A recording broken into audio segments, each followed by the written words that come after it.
opinar. ¿Qué tal? ¿Cómo están? Qué gusto que nos acompañan para opinar. Como siempre es un gusto saludarles y darle la bienvenida a mis compañeros en esta mesa de análisis y de debate. Juan María Naveja, colaborador de Meganoticias TVC y analista internacional. Eduardo Torreblanca Jax, analista financiero y económico y colaborador también de Meganoticias TVC. Y Víctor Hugo Hernández de Meganoticias allá en Torreón, Coahuila. Muy buenas tardes a todos. Gracias por esta mesa. Y si les parece, vamos rápidamente porque esta mañana, bueno, se llevó los titulares, este mensaje dado a conocer por los gobernadores, por 10 de los 12 gobernadores de la Alianza Federalista en el entorno principalmente presupuestal, aunque atacaron todos los órdenes de la administración federal y la falta de diálogo y de relación. Ya lo decía en su momento Enrique Alfaro, nosotros no estamos haciendo demandas por una sola persona, sino por todos los mexicanos. No sé qué piensen ustedes, empiezo contigo, Juan María Naveja. ¿Qué tal, Paco? Un saludo para todos y empezando un fuerte abrazo para nuestro director editorial, gracias, Raúl Frías. Yo sé que, Paco, ustedes ya lo han hecho en otros momentos de las ediciones, pero la muerte de su señora madre nos lleva a darle un fuerte abrazo a toda su familia. Y bueno, pues estamos con nuestro director editorial, Raúl Frías Luz, y además él normalmente es pieza angular de este programa. Así es, un abrazo solidario. En torno a lo que comentabas, Paco, pues mira, no puede uno estar en contra de lo que están diciendo los gobernadores por algo muy elemental. Pasa todas las mañanas. Esta polarización en la que se encuentra el país y que se genera desde la máxima tribuna del país cuando el presidente de la República nos enfrenta a unos con otros y que estamos viendo que se refleja en el ser y quehacer de la actividad de gobierno. No perdamos de vista que vivimos en una república federal, una república en la cual cada estado tiene soberanía. Por lo tanto, es cada gobernador un homólogo del presidente de la República. Si bien el presidente es el titular del Ejecutivo Federal, también en cada entidad es igual o tiene un mandato homogéneo con los gobernadores. Eso por un lado. Y por otro, lo malo que ha sido el trato del presidente de la República hacia los gobernadores. Paco, no pasa de 2 reuniones en todo lo que va del año. Y tenemos una pandemia, tenemos un problema bien serio en el país que obligaría a reuniones, si no semanales, sí con una gran frecuencia, y el presidente de la República simplemente cierra los caminos, va a los estados como ocurrió con Chihuahua y ni siquiera tiene nunca en la historia había sucedido lo que pasó en Chihuahua, Paco, para sintetizarlo de esa manera, que va el presidente de la República y ni siquiera se hace acompañar del gobernador del estado. Así es, así es. Y yo aquí en este comentario que hiciste, Juan María, y lo comento con Víctor Hugo Hernández y con Eduardo Torreblanca, este pronunciamiento, alzar la voz, en su momento lo mencionaste así, Víctor Hugo Hernández, esta rebelión no le da mayor fuerza al tema de la polarización, Víctor. Totalmente, Paco, es un frente más que hasta cierto punto sería innecesario en este momento en el que el gobierno federal de una u otra manera ha abierto bastantes frentes, demasiados frentes, y que ahora pues cada vez van encontrando más el camino para tratar de hacer un frente común. Se saben que cada uno de ellos en lo individual poco podría afectar las políticas públicas dictadas por el gobierno federal, pero que la fuerza hace la unión y de eso están conscientes. Eso es lo que entiendo. Y sí veo una fuerte dosis de rebelión. Sobre todo me quedó muy grabado lo que dijo el gobernador de Guanajuato, Diego Sinjue, al decir que qué es lo que el presidente sentía por los gobernadores cuando decía nos está castigando. No, dice, no es un castigo, es una simple indiferencia. No los hace ni los ve, ahora sí como diría aquel clásico, ¿no? ¿Te acuerdas de Carlos Salinas cuando decía ni los veo ni los oigo? Pues tal parece que los gobernadores están en ese tenor ante el propio presidente de la República. Y sí comparto lo que señalaba Juan María hace un momento. Vivimos en un país que estará representado por una federación, pero es una federación que desafortunadamente pienso a lo largo del tiempo se ha ido deformando en sus valores y se ha ido deformando en su manera de operar y de trabajar, de tal manera que al día de hoy vamos en un franco camino a un nuevo centralismo que no le va a hacer nada bien a los estados. Habló, y ahora que mencionabas al gobernador de Guanajuato, habló de decisiones centralistas y lo equiparó, lo comparó con un enorme agujero negro que todo se come. Tenemos que decirle basta. ¿Es así, Eduardo?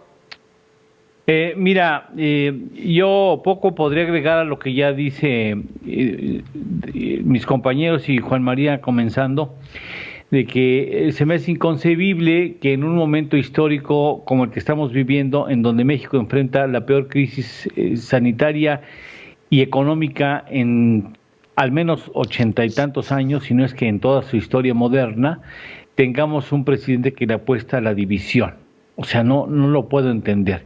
Al extremo que por mucho que uno respete la figura presidencial, tendríamos que considerar que es un acto de profunda irresponsabilidad mantenerse en ese carril. Lo que hoy necesita el país es unir fuerzas, voluntades, compromisos específicos de todos para que este país salga adelante lo antes posible, protegiendo, privilegiando la conservación de la vida y de la recomposición de los ingresos de las familias. Ese debería ser el reto que tenemos que cumplir los mexicanos, y el presidente va en otro carril y en sentido contrario. Y cito esto a reserva de verlo un poco más adelante si hay tiempo, y si no lo dejo consignado, de recientemente una modificación a la ley de disciplina fiscal para que estados y municipios puedan contratar deuda y de esa manera atender contingencias como la actual pandemia del COVID. Y eso señala claramente que el gobierno no quiere hacerse cargo de los compromisos que cada uno de los estados tengan cuando se presente una contingencia. Tendrán que ser los estados los que acudan a contratar de deuda, a pesar de que la inmensa mayoría de ellos no tienen ya maniobra fiscal, maniobra financiera posible para un endeudamiento extra. Y esto me parece que cambia drásticamente el juego entre la federación y los estados. Y qué triste, porque nunca yo había visto y jamás hubiera apuntado a la posibilidad de que un presidente ignorara a 12 estados del país. O sea, no puedo creerlo, que no tenga la voluntad de sentarse con ellos, acordar o llegar a acuerdos. O sea, no puedo entender cómo un presidente le apuesta a la división como una estrategia para salir adelante de la peor crisis que tiene México en su historia. No lo entiendo. Bueno, bien dice el dicho, y dice bien, divide y vencerás. Hoy el gobernador de Aguascalientes, Martín Orozco, decía, el triunfo de una fuerza política no puede significar la derrota de todo el país, pero habría que subrayar aquí, más allá de que pueda compartir lo que ustedes acaban de mencionar de este pronunciamiento de la Alianza Federalista, tenemos que inscribirla en un momento electoral como el que vive México, y no puede soslayarse, no puede sacarse de ese contexto, Juan María. No, pero fíjate, Paco, hay que subrayarlo. El momento electoral del año que entra es uno de los más importantes de la historia, porque nunca en la historia de México habíamos tenido una gran cantidad de procesos que se van a desarrollar el próximo año, 15 gubernaturas. Eso nos habla de por sí de lo que esto representa. Pero fíjate que Lalo tocó dos temas fundamentales en todo esto. Uno, la parte económica que están viviendo los estados. Paco, Nayarit ya se declaró en bancarrota. Nayarit trae problemas económicos y podríamos ir yendo con los demás estados de la República con la situación económica en la que se están encontrando y que van a necesitar, porque recuerden ustedes que cualquier solicitud de crédito de un gobierno del estado tiene que ir avalado por la Secretaría de Hacienda. Y si nos vamos al proceso histórico, durante el sexenio de Vicente Fox y parte del de Calderón, las ventas de petróleo estaban altas. Los ingresos petroleros permitían una distribución a los estados muy importante que ayudaba a que las economías estatales pudieran salir. Algunas que se manejaron mal, sí, pero no estamos hablando de eso. Estamos hablando de la otra parte que mencionaba Eduardo, la parte medular que representa el ingreso de los estados para mejorar la vida de los ciudadanos, la vida de las familias, y que en este momento sería indispensable una fusión de los gobiernos estatales y del gobierno federal, primero para atender una pandemia. Y lo que hemos visto es que aquellos estados que han avanzado con cierto buen éxito en esta pandemia lo han hecho por su cuenta, porque el gobierno federal, al contrario, les ha estorbado, Paco. Pero vamos, este es el camino para esa unión. Yo lo veo complicado. Hace un momento decían, yo dudo mucho que el presidente voltee a ver a estos 10 gobernadores de la Alianza Federalista, que aquí hay que mencionar, lo comentaba yo esta mañana con Víctor Hugo Hernández, 10 cuando se supone que son 12, ¿no? Víctor. Este grupo de gobernadores, que 10 o 12, para efectos prácticos, representan, te doy el dato, el 31% de la población total, con casi 40 millones de habitantes. Los estados en su conjunto generan una inversión extranjera directa valuada en 3.084 millones de dólares cada año, y esto de acuerdo a los datos que daba Diego Sinjue de Guanajuato. Sus exportaciones en conjunto van de los 55,000 a los 622 millones de dólares y representan el 40% de los empleos en general. Eso te habla de la importancia que tienen estos estados. No son todos, claro, hay otros estados igualmente productivos y fuertes en lo económico, pero eso te da una idea. Algo que me llamó mucho la atención es que contra lo que esperábamos, tú y yo, porque recuerdo que lo platicamos previo a estos enlaces, esperábamos ver a los gobernadores dando un mensaje directo y concreto de 10 minutos, pues no. Se arroparon con prácticamente lo que ellos llaman las fuerzas vivas. Todos se pusieron de acuerdo y reunieron a los representantes de su sociedad, trabajadores, maestros, presidentes municipales, en fin, para decirle al gobierno federal, no es el gobernador, somos el estado completo, cada uno de los estados quien se siente agredido. Connotación política inevitable, no podemos hacer a un lado que hay un 2021 y que todo juega en este momento, pero bueno, yo quiero ponderar en este momento más la cuestión de la auténtica necesidad económica, social y política que se tiene. Así es, la defensa, voy contigo justamente, Eduardo Torreblanca. En este mensaje hubo dos temas me parecieron centrales. Uno, la defensa del tema presupuestal, que habla perfectamente claro de que el 2021, el presupuesto 2021, está minando seriamente a las entidades. Y por otro lado, el tema de los fideicomisos. Volvemos al tema económico, que es lo tuyo, Eduardo. Sí, se toman decisiones que incluso van se toman a espaldas de la voluntad ciudadana y de voces reconocidas nacional e internacionalmente que exigirían que el gobierno se siente a considerar esas posiciones antes de imponer su sola voluntad. En ese sentido, me parece que es muy grave la irresponsabilidad del gobierno federal hacia este tema, que pudiera ser uno de los frentes abiertos de conflicto más graves que haya vivido nuestra nación en muchísimos años, desde la época posrevolucionaria, sin lugar a dudas.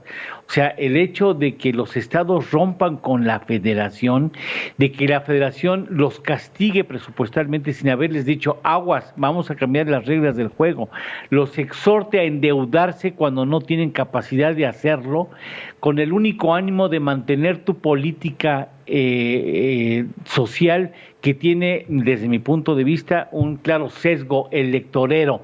Juega, sí, él va a decir que esos estados son los que están jugando ya el 2021 en materia electoral.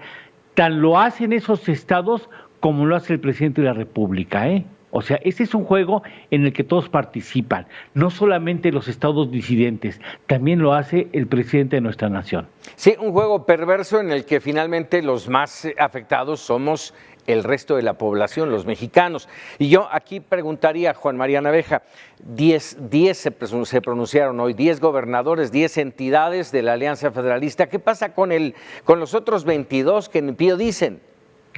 Es que mira, Paco, hay otros que no dicen nada por miedo. Sí estamos viendo un clima de terror en el país y estamos viendo, mira, por ejemplo, te pongo el caso de Sonora.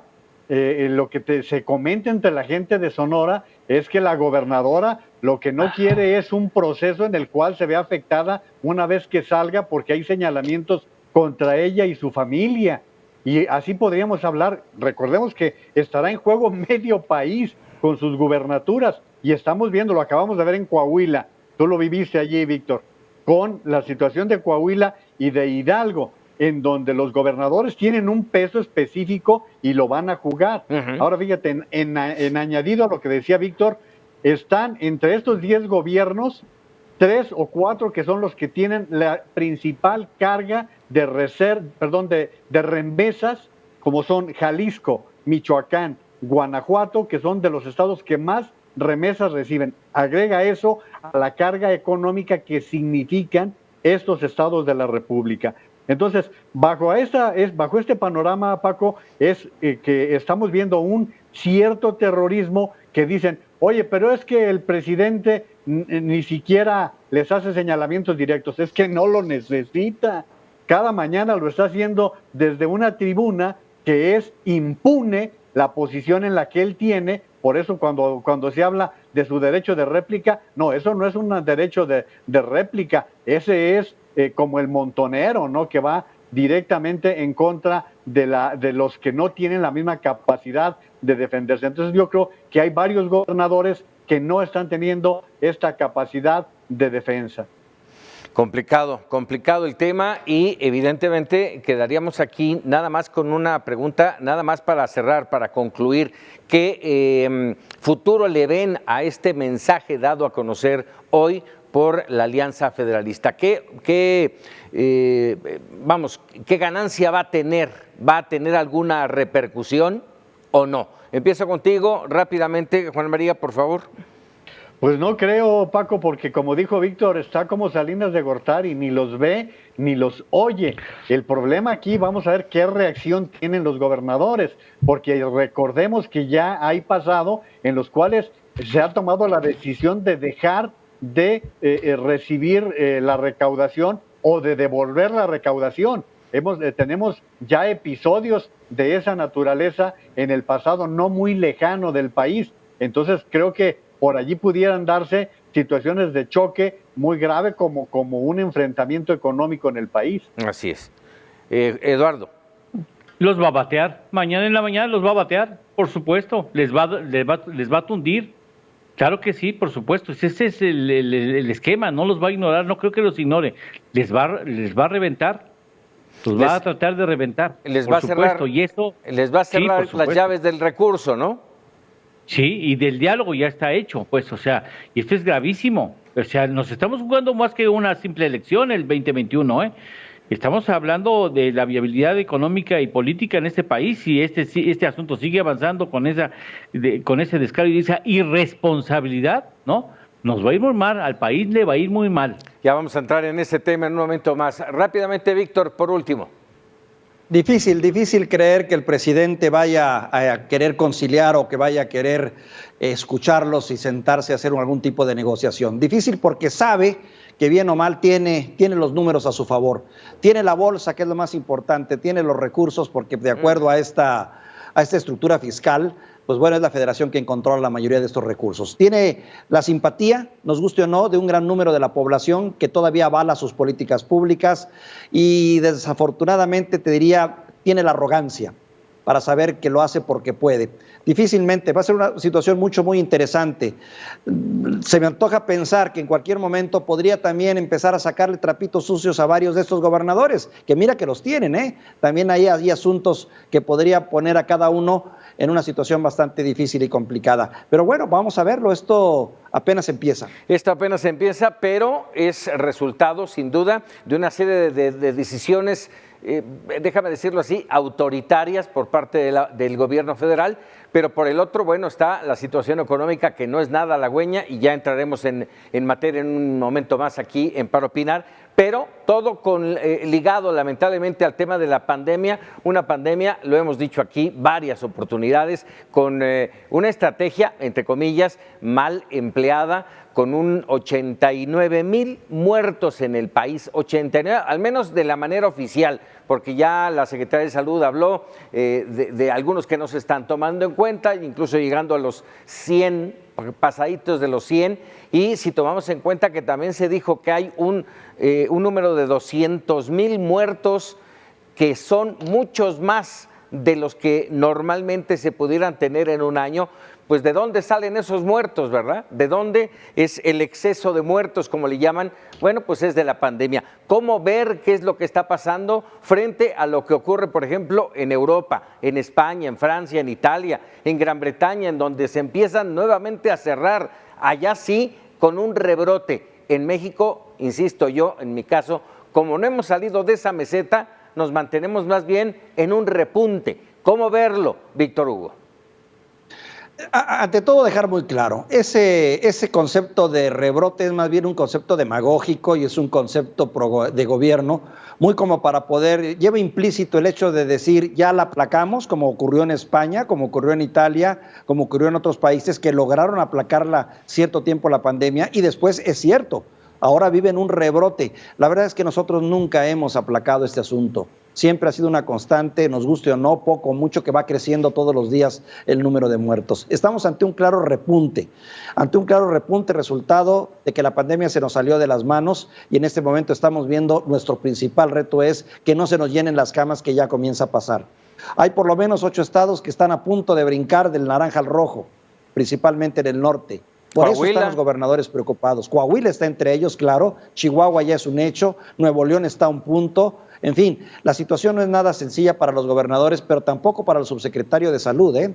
Las estadísticas señalan, los números señalan números muy, muy catastróficos. Mira, yo sigo con mucho interés lo que publica la Universidad de Washington, y el dato es durísimo. Para el próximo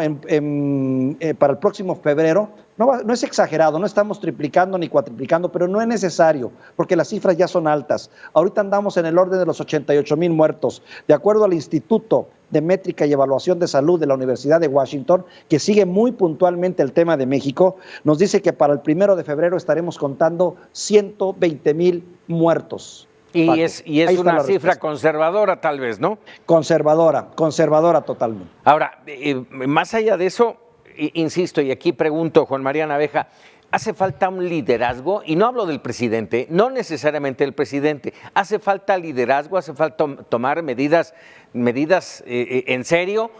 Porque no podemos lavar las manos de una sociedad mexicana, y lo tengo que hacer, igual quienes nos están viendo van a decir, no exageres, pero la realidad es que en este momento un porcentaje muy alto de mexicanos ha regresado a la normalidad, a salir a comer, al cine, al teatro, a los centros comerciales. Ya no voy a hablar de que no salgan con cubrebocas, creo que todavía ahí hay un 80-90% que todavía lo usamos, pero la realidad es que tenemos una responsabilidad como sociedad. Tienes toda la razón, Paco. Yo empezaría por la falta de conciencia personal en la que no hemos incursionado realmente. Nos hemos relajado completamente con reuniones familiares, con las reuniones en restaurantes, con la salida a centros comerciales. Yo empezaría por eso que acabas de comentar, Paco. Aparte que no hemos asumido como ciudadanos, como posibles víctimas de esta pandemia. De liderazgo, creo que ahí tienes también otra razón, Paco. Sí se necesita un líder, porque el que tendría que asumir no la cree. Sigue asumiendo un papel en el cual lo vemos sin cubrebocas, lo vemos dando versiones completamente ajenas a lo que dicen los científicos. Y ahora sí estamos, a lo que dice Víctor, ante una situación mucho más preocupante. ¿Por qué? Pues porque viene ahora la conjunción de la influenza con lo que pueda estar sucediendo con esta situación. El término que tú utilizas es el adecuado. Estamos en un repunte. Mira, Mega Noticias presenta unas gráficas muy interesantes, y si tú te puedes fijar en estas gráficas de Mega Noticias, todas son ascendentes. Las dos gráficas, tanto de contagio como de muertes, están para arriba. En ningún momento, Paco, se han frenado ningún momento hemos tenido una verdadera meseta que pudiera decir estamos estables. Por el contrario, la semana pasada, toda la semana fueron en promedio más de 6,000 contagiados, más de 400 muertos todos los días. Esa fue la tendencia que tuvimos durante toda la semana pasada y bueno, tenemos lamentablemente un grupo de control que está haciendo las cosas mal desde el primer día. La verdad es que el subsecretario de Salud no ha hecho una tarea adecuada a lo que se refiere a la atención médica, sino que se ha metido más a la política. Lo lamentable fue lo que sucedió, y con eso termino, Paco, la semana pasada, que a las 7:15 el secretario de Salud habla de rebrote, a las 7:30 más o menos, López-Gatell habla de rebrote, y a las 8:15 el presidente de la República dice, estamos a todo dar. Sí, no hay tal rebrote. A ver, aquí yo insisto en el tema de la sociedad. No faltan a esta altura del campeonato, valga el término, 8 meses de la pandemia en México, más en el mundo, pero 8 en México, y todavía hay muchos mexicanos que se solazan diciendo que esto es una mentira, que es una falsedad, que no existe, que no va a pasar absolutamente nada. Y aquí el punto, voy al tema, el tema económico. A tu consideración, Eduardo Torreblanca, ¿se ha privilegiado la reapertura económica más que la salud de los mexicanos? Sí, la salud no estaba bien establecida la estrategia para atender la salud, y una vez que tuvimos 1 mes y 15 días de confinamiento, entonces ya se dio cuenta el gobierno federal que no podía tener otra expresión de esa naturaleza, y ha advertido que aunque hubiera un rebrote o repunte en los contagios, no habrá más confinamiento económico. Y esto va a tener consecuencias muy relevantes en el país. Yo creo que si hay una palabra que pueda definir la manera en que se ha actuado tanto en materia económica como en materia de salud, sería la palabra, sin lugar a dudas, irresponsabilidad. Irresponsabilidad en el manejo de la estrategia de salud, irresponsabilidad en el manejo de la estrategia económica. Ya no podíamos haber evitado una caída. Hoy se dio a conocer el dato del IGAE correspondiente al mes de agosto, con una caída anualizada o anual de menos 8.5%. Pero si viene un repunte en los brotes, en los contagios, no dude de que el asunto se puede ir arriba del 9.5 o 10% si tenemos de alguna manera, por necesidad, de confinarnos de nuevo, perdón. En el siguiente bloque, Eduardo, yo voy a pedirte que nos que aterrices estas cifras, que las podemos escuchar, y para quienes no entendemos mucho del tema económico, a mí en el bolsillo que me afecta. Vamos a tocarlo en el siguiente bloque, si estás de acuerdo, sí, y tocaría de nuevo en esta irresponsabilidad que tú bien manejas, Eduardo Torreblanca, primero en la reapertura de los comercios, luego en la toma de decisiones, y me refiero específicamente a este tema que ya tocamos hace un momento, de la extinción de los 109 fideicomisos, que llevó al Senado de la República y a la Cámara de Diputados a trabajarlas a manera express, presionados por un tiempo porque necesitaban extinguirlas, y generó finalmente el fallecimiento de un senador. Ya había un diputado que había fallecido por la pandemia, del contagio de otros tantos, de la presumible aparición de un senador morenista declarado con COVID en medio de las negociaciones. ¿En qué momento estamos viviendo que lo que menos importa es la salud, Juan María? Paco, ¿tú te imaginas si este senador hubiera muerto en otro sexenio, si este senador fuera víctima de un partido que no es el mayoritario? La verdad es que yo no sé qué explicación le dieron a la familia del senador de Tlaxcala, Joel Morales, que murió el sábado pasado después de lo sucedido. Y el riesgo en que sometieron a más de 200 personas. Recuerden ustedes que en el Senado de la República trabajan todos los días más de 2,500 personas. Es una verdadera irresponsabilidad lo que hicieron la pasada semana, con la determinación de tener discusiones a Xicoténcatl. Los 4 que estamos aquí hemos estado en ese inmueble y sabemos que no tiene las condiciones para poder laborar en una situación de pandemia como la que estamos viviendo. Esto me parece que es de las irresponsabilidades más serias, Paco, y no pueden salir como ha salido Ricardo Monreal a dar explicaciones de que se quiso politizar. No, el responsable fue él, que ordenó que se tuvieran actividades en discutir algo que en ese momento no era tan urgente llevarlo al término, porque habría además una gran oposición a lo que se estaba discutiendo, Paco.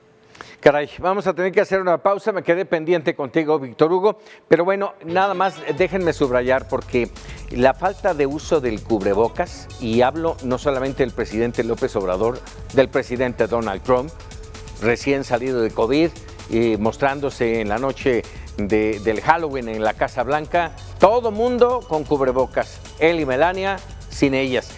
Esto, ponérselo es un mensaje poderosísimo. En las manos, y déjenme decirlo, en la cara, en la boca de quienes dirigen un país es vital, porque es el mensaje de cuídense. Nosotros desde aquí, desde Para Opinar en Mega Noticias TVC, reiteramos, importantísimo que usen el cubrebocas, más allá de otras medidas que son fundamentales. Hacemos una pausa y regresamos para opinar. Ya estamos de regreso aquí para opinar. Hace un momento hablaba Eduardo Torreblanca Jax del IGAE y le dije, bueno, vamos a esperar a que nos expliques puntualmente qué representa esto en términos económicos. Además de, esta semana viene también las estimaciones del PIB y viene otro indicador que me gustaría que nos ayudara a entender, indicador oportuno de actividad económica, el IOAE. ¿Qué es? Platícanos. Ese es un indicador nuevo que acaba de dar a conocer y que acaba de difundir la semana pasada el INEGI. Y es un indicador que ayuda a entender cuál es el trayecto de la economía, porque es más oportuno que el IGAE. El IGAE aparece prácticamente con 2 meses de retraso y este nuevo indicador al que hace referencia será difundido 3 semanas después del periodo de vencimiento, del periodo del que se informa. En ese sentido, es una herramienta que no sustituye al IGAE, sino más bien complementa y apoya a reforzar las tendencias económicas que manifiesta la economía. En todo caso, lo que nos están diciendo estos indicadores es que efectivamente hay un rebrote, para utilizar el término de pandemia, sanitario correcto, ¿no? ¿Sí? de pandémico, un rebrote de la actividad económica. Es un rebote finalmente matemático, porque si tú caes cuando la economía está sin tener actividad alguna, porque todo el mundo estábamos encerrados, o debimos haber estado encerrados, ¿no? Cuando ya regresas a la actividad económica, pues evidentemente la generación de riqueza, la actividad económica se reactiva. Entonces, por obvias razones, tú tienes un repunte de la actividad económica. Lo que nos está diciendo hoy el IGAE es que se cayó 8.5% en términos anuales de agosto a agosto, pero hay un muy tímido repunte entre julio y agosto de 1.1%. Quiere decir que sí se va avanzando en la actividad económica, pero no a la velocidad que quisiéramos todos. Entre otros factores, porque la economía mexicana está, digamos, muy afectada por el COVID en semanas o meses anteriores. En segundo, porque la economía estadounidense no nos está jalando con la velocidad que quisiéramos. ¿Por qué? Porque también ellos tienen problemas de una actividad económica más lenta, y esto hace que no jale de manera oportuna o vigorosa a la economía mexicana. Y eso se manifiesta en una menor cantidad de empleos creados, en una menor masa salarial, es decir, a los salarios que se reincorporan a la actividad económica no son los mismos que se tenían en enero o a principios de febrero del presente año, y esto hace que la actividad, la actividad económica acabe con menores signos de vigor en la actividad económica, y también menor poder adquisitivo de las familias, y mucho temor, por cierto, supongo que en sus familias pasa lo mismo que en la mía, de que no quieres desprenderte del efectivo porque no sabes cuándo viene una sorpresa,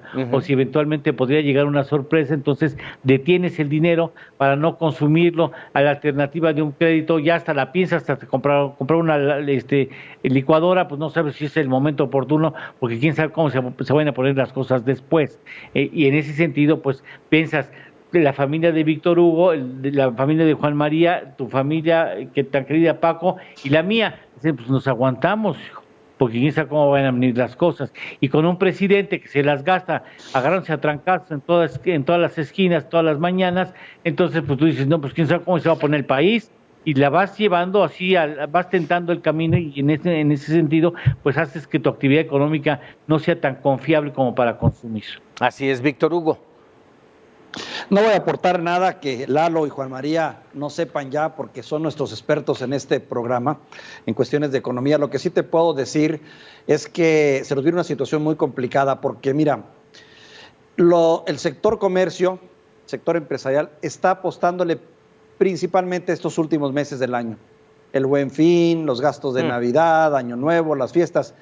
Si llegase a haber un problema más con la pandemia, que tuviésemos que cancelar la actividad económica de nuevo y regresar a casa o lo que tú quieras, va a ser el acabose, porque ahora sí nos vamos a enfrentar, de hecho ya lo estamos viendo, muchísimos negocios que han tenido que cerrar, muchos empleos que se han perdido, no hemos recuperado el 1,000,000 de empleos que se perdieron en los meses pasados, creo que andamos en el orden de la recuperación de 200,000 apenas, entonces el escenario sí es muy delicado.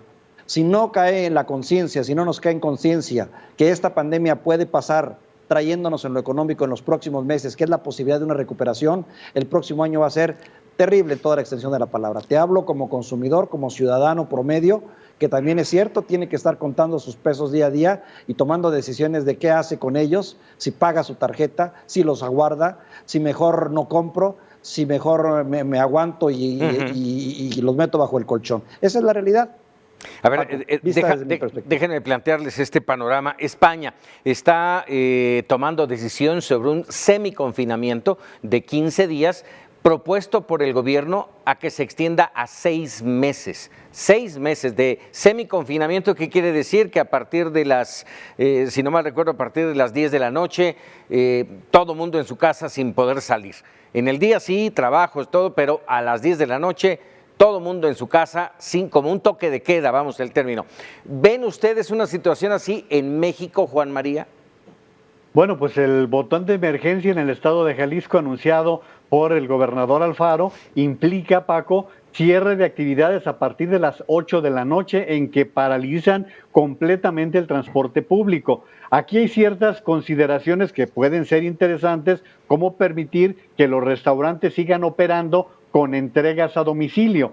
Lo de España, hay que pensarlo, imagínate, Paco, está hablando Pedro Sánchez, el presidente del gobierno de España, de extender hasta abril esta determinación. Y en España la marcha empieza a las 10 de la noche y se acaba a las 8 de la mañana. Entonces este tipo de golpes económicos son bien importantes. Lo que decía Víctor hace un momento, fíjate, parece que se une a lo que decía Lalo, que las familias parece que hemos sido mucho más cuidadosos con el dinero, tanto así que la semana pasada hubo una diferencia de criterio entre Hacienda y los banqueros, que a quienes le estaban diciendo que no están prestando dinero, pues porque la gente no quiere pedir más deuda, la gente está cuidando más el gasto de tarjeta. Estamos viendo que el gasto al menudeo ha disminuido, y abundaría en esto, Paco, algo que Gonzalo Hernández Licona ha establecido en su artículo de ayer en el periódico Reforma, en donde habla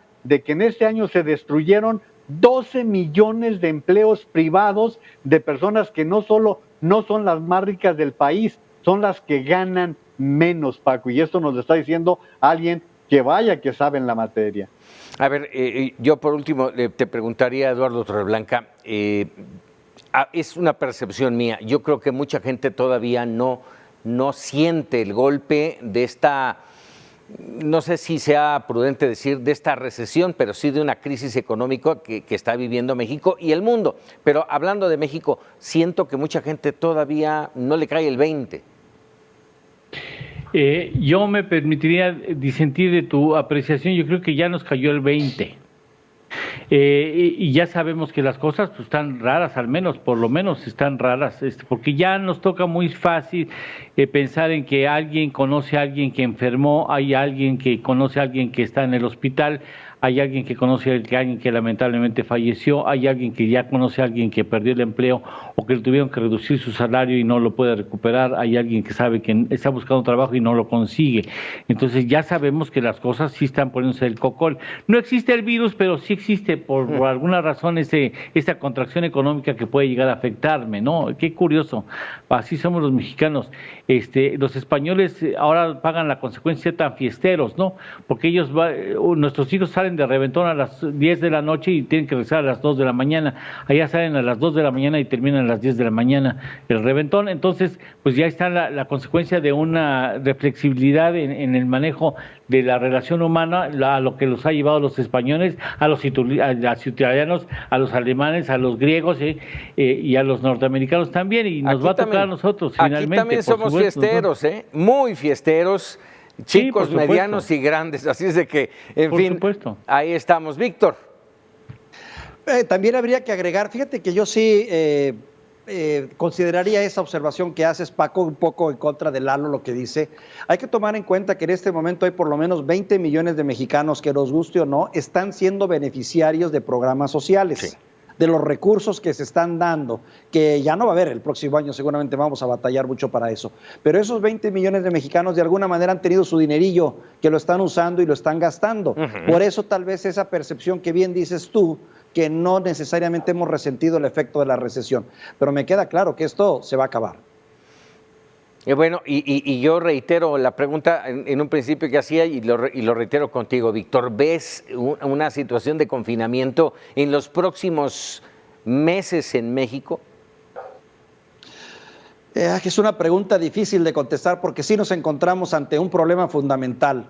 O activamos la economía y pagamos con muertos, sí, o protegemos a nuestros mexicanos y pagamos el precio de la economía. Es una decisión realmente difícil, no se tiene fácil, pero vuelvo al punto. Si hubiésemos, yo sé que el hubiese no existe y no deberíamos usarlo jamás, pero si realmente hubiésemos aprendido a manejar la pandemia, no a evitarla porque era inevitable, pero si hubiéramos tomado las decisiones correctas, estaríamos en una mejor posición ahorita para tomar decisiones económicas más sensatas. El problema está que los muertos se nos siguen acumulando y los contagiados también.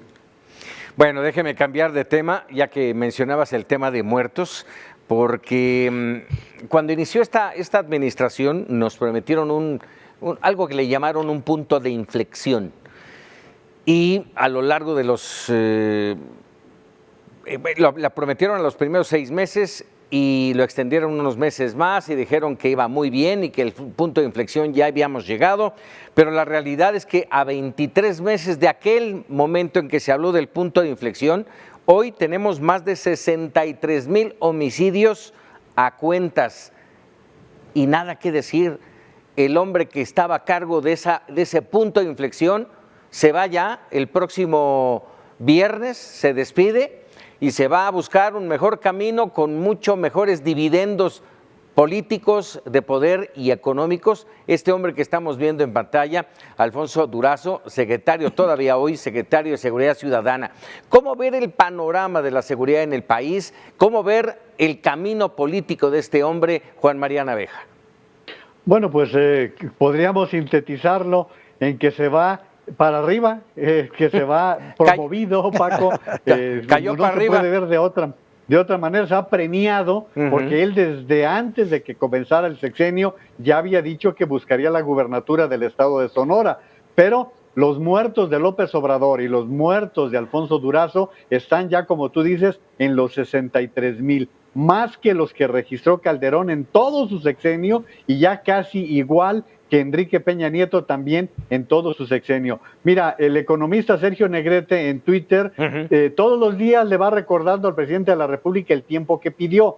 Está a 6 días, Paco, del segundo plazo que pidió para que se arreglaran las cosas. Me temo que no va a suceder, porque mira, este fin de semana tuvimos... Bueno, es que tú tienes otros datos, Juan María. Otros datos, sí, y también Sergio. Hubo este fin de semana 294 muertos, Paco. Este fin de semana. O sea, ¿qué pasaría si las cifras estuvieran valorándose sin la pandemia? Porque pues, recordemos que tuvimos por lo menos 2 meses en los cuales la gente estuvo en sus casas y que los robos a casas habitación, los robos a transeúntes también disminuyeron durante esa etapa. Entonces, la inseguridad está inscrita entre los 3 principales problemas que tenemos los mexicanos y a los cuales le seguimos teniendo pánico. ¿Por qué? Pues porque sigue el número de muertos, pero sigue también la inseguridad. Y creo que en esto, los 4 que estamos aquí, tenemos la experiencia de que este tipo de crisis luego desarrolla también un tipo de violencia, desde la violencia hormiga hasta la gran violencia, porque pues la gente sale a tratar de conseguir la papa, Paco. Así es. Se va a una entidad buscando la gubernatura de Sonora, una entidad también seriamente golpeada por temas de inseguridad, Víctor. El mundo al revés, mi querido Paco, 117 muertos en promedio diariamente, muertos violentos, es el saldo que entrega el señor Alfonso Durazo y lo he reiterado en más de una ocasión. No dudo que sea una persona sensible, un hombre de trabajo, un hombre honrado, eso no lo cuestiono, pero sí lo cuestiono como funcionario público y eso me lleva a otra reflexión. Estamos en un país en donde el político no progresa en función a sus resultados. Progresa en función a su cercanía con el hombre poderoso o progresa en función a las veces que esté en un medio y es reconocido social o mediáticamente. Eso es indebido y es incorrecto. Deberíamos empezar por hacer cuentas claras para decir si merecen o no merecen el puesto, por lo menos aspirar a un puesto de elección popular. Desafortunadamente para el señor Durazo sus números no hablan bien, no hablan de un trabajo efectivo. Nos dijo primero 6 meses, después nos habló de 1 año, después nos habló de 2 años y luego nos habla que ahora tenemos que esperar hasta el fin del sexenio para poder ver que las cosas se calmen. Eso no es un trabajo profesional, no es de lo que se esperaba de un hombre que ofreció se abatiría la delincuencia, se abatirían los índices de inseguridad. Esa es mi percepción. Y mira que no me cae nada mal en su trato y en su persona, pero estoy hablando del funcionario público. Así es. Eduardo. Mira, ¿sabes qué vergüenza que en este gobierno se trabaje como se gobernaba con los priistas y también con los panistas, ¿no? Lo que está haciendo el gobierno federal, en el caso de Durazo, equivale a barrer, ¿no? La casa, ¿sí? Levantas la alfombra y metes lo que barriste debajo de la alfombra para que se vea que todo está limpio, ¿no? Oye, ¿me das la oportunidad? Me das la oportunidad de decir, en aquel entonces cuando habló del punto de inflexión también dijo, recibimos un país oliendo a pólvora con cientos de miles de muertos y desaparecidos, recibimos al país en el peor escenario. Hoy, ¿qué podemos decir? ¿Qué podrá decir él a 23 meses? Y mira, deja añadir, Paco, perdón Lalo que me estoy atravesando porque la frase de Pancho Garfias fue genial. Dice, recibimos un país oliendo a pólvora, dice, y está entregando un país oliendo a sangre. Perdón, Lalo. Sí, bueno, pues ahí está. Ahora, eso le das de premio, que se vaya a gobernar a su entidad.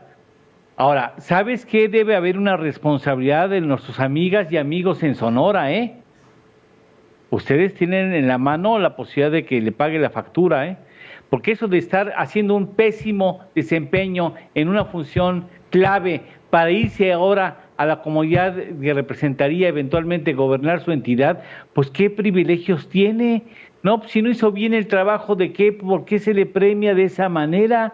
No, pues entonces, pero eso depende también de los electores, porque nosotros tenemos que ser autocríticos, hemos sido muy panchudos, o sea, sí, nos ha gustado nosotros estar critique al gobierno y muchas de las cosas que suceden y que no nos gustan suceden porque nosotros lo permitimos. Bueno, ahora el problema de Alfonso Durazo, bueno, con el debido respeto para los sonorenses, pues ya será su problema. El problema para el país en general, el tema de seguridad es quién va a tomar la batuta, quién va a ser designado para un reto del cual venimos arrastrando años y años y años de inseguridad, Juan María. Paco, estás tocando un tema bien sensible porque está llegando este movimiento en un momento en que seguramente el presidente va a recurrir a un militar para un mando que se supone... Después de lo de Cienfuegos... A eso voy, precisamente a eso voy, que se legisló que sería civil el responsable de seguridad. Sin embargo, hemos visto cómo realmente en muchas cosas Alfonso Durazo fue decorativo, Paco. Claro, claro. Ahora, con esta situación que está viviendo el país, con lo de Cienfuegos, con la carga de actividades que las Fuerzas Armadas han recibido de parte del presidente de la República y con esta designación para nombrar a un responsable, digo, hay muchos rumores de que si Santiago Nieto, pues ya hemos visto cómo suele proceder el jefe de la Unidad de Inteligencia Financiera, se dice que Marcelo Ebrard, nada más que los que tenemos buena memoria, no se nos va a olvidar cómo se fue de seguridad del Distrito Federal. ¿Te acuerdas, si no mal recuerdo, ¿no? Así es. Tláhuac, aquella terrible situación que ocurrió con, a ver, no recuerdo bien, fueron con policías, ¿no? Así es, pues 8 muertos, Paco, fue 8 muertos. Una verdadera tragedia. Sí, terrible situación. Vamos, entonces, ¿tú crees que va a ser militar pese a que es el caso Cienfuegos y el caso del exsecretario de Seguridad, García Luna, los dos hombres fuertes del tema de la seguridad metidos en la cárcel en los Estados Unidos bajo una investigación verdaderamente complicada, difícil y que lastima a las instituciones en México? Víctor Hugo. No, difiero de Juan María. Y obvio, no podemos nosotros ponernos en la cabeza del presidente qué es lo que trae en mente, pero yo no veo las condiciones para que se piense en un militar, precisamente por el caso de Cienfuegos y por el tremendo escándalo en el que, nos guste o no, ahora está metido nuestro ejército mexicano. Esa es la realidad. Sí pienso que le va a apostar por un civil, no sé, pienso en Ricardo Mejía Verdeja, pienso hasta en el propio Santiago Nieto, más le voy a Ricardo Mejía, pero sí me atrevo a pensar en un civil, pero, no en un pero militar. ¿El perfil sería el correcto, Víctor? Más allá de que sea militar o civil, ¿qué perfil necesitamos que cumpla con los requisitos y con la necesidad urgente de paz en el país? Se van a traer a Omar García Harfuch, hombre. Sí, no quiere, Harfuch no quiere, ya lo dijo, no quiere y además no lo dejan. Lo entiendo. No sé si no quiero o no lo deje, pero la verdad es que también le vas a agarrar una papa muy caliente, sí, claro. En muchos sentidos. Muy difícil recomponer esto, o sea que, y además Harfuch ahorita está, digamos que está muy bien arropado, por esa razón no creo en él. Pero a lo que voy es que al final del día, me dices tú, ¿cuál es el perfil? Te voy a decir cuál es el perfil para el presidente, hay que recordarlo. Prefiere la honestidad y la lealtad antes que la capacidad. Sí. Prefiere a alguien que le diga sí, y siempre sí, señor presidente, a alguien con capacidad. Así que ahí está la decisión, se me hace difícil. ¿Quieres hacer Omar García Harfuch le dijo a Loret que él no tenía interés en ser secretario de Seguridad Federal. Eso por un lado. Pero por otro lado, Paco, no olvidemos su trayectoria.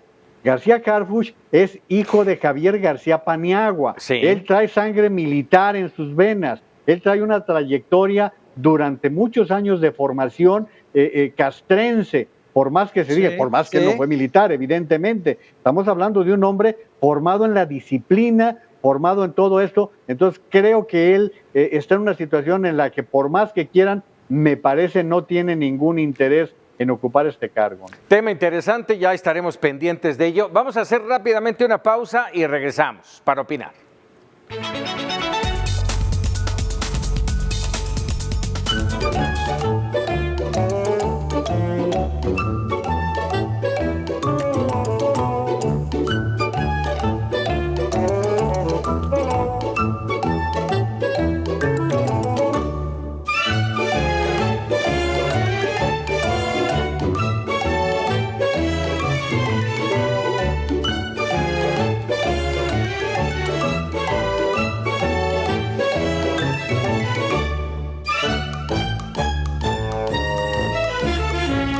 Bueno, pues ahí está el humor de los mexicanos expresado en estos memes, en estos cartones sobre la situación actual en la que vivimos.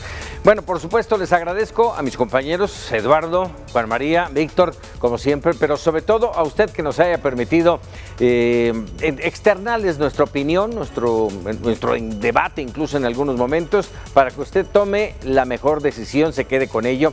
Y bueno, por supuesto, muchísimas gracias. No nos despedimos, gracias compañeros, muy buenas noches.